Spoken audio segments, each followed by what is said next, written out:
Dalam arti luas, Just in Time atau JIT adalah filosofi yang berfokus untuk melakukan kegiatan seperti yang diperlukan oleh segmen internal lainnya dari sebuah organisasi.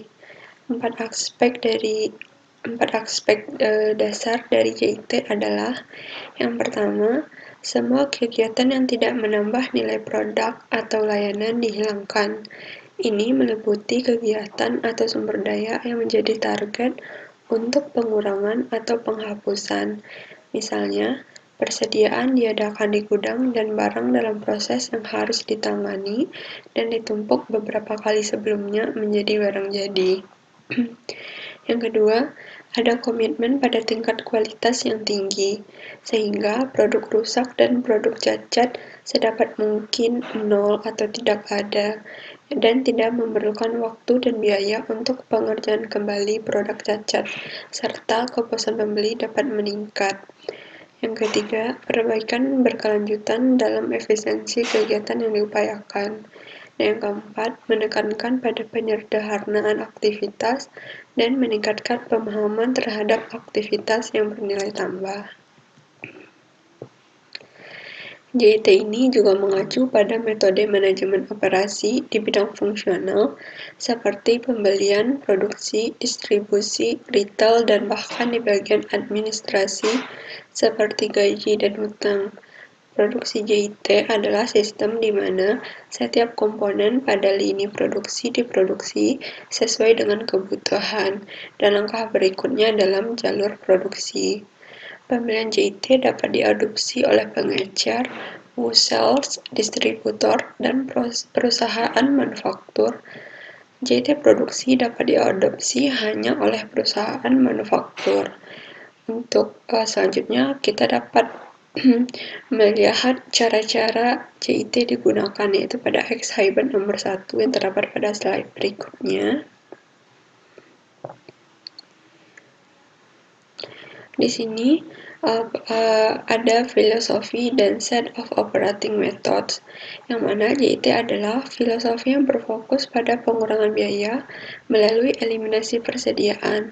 Filosofi ini meliputi 4 aspek penting, yaitu penghapusan semua aktivitas yang tidak bernilai tambah, komitmen terhadap tingkat kualitas yang tinggi, komitmen terhadap perbaikan terus-menerus, penekanan pada penyederhanaan, dan meningkatkan visibilitas dari semua kegiatan yang bernilai tambah, yang terdiri dari JIT Purchasing Method, JIT Production Method, JIT Distribution Method, JIT Retailing Method, dan JIT Administrative Method.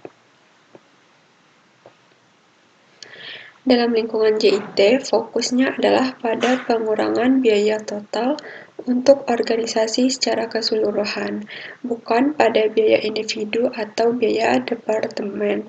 Perubahan terdiri atas 2 bentuk, yaitu yang pertama, lebih sedikit atau tidak ada keputusan disfungsional yang dikaitkan dengan sistem akuntansi biaya yang ada.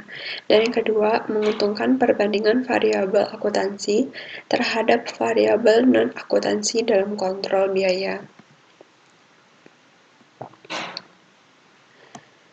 Banyak sistem akuntansi biaya yang sudah ada mahal, rumit, dan memakan waktu bagi manajemen serta akuntan.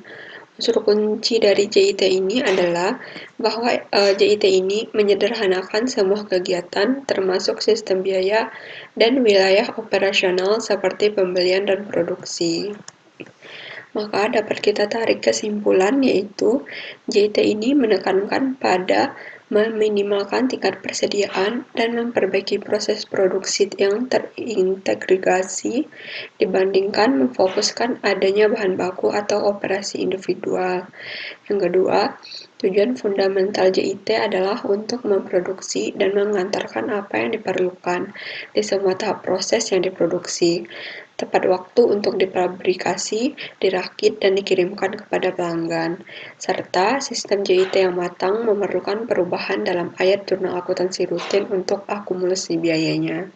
Catatan buku pembantu terinci untuk bahan baku dan work in process-nya atau WIP dapat dihilangkan dan banyak biaya produksi dapat dibebankan. Dengan saldo akun persediaan disesuaikan di akhir setiap periode berdasarkan hasil penghitungannya atau perhitungan fisik. Baiklah, cukup sekian video pada kali ini. Mohon maaf jika terdapat kesalahan. Assalamualaikum warahmatullahi wabarakatuh.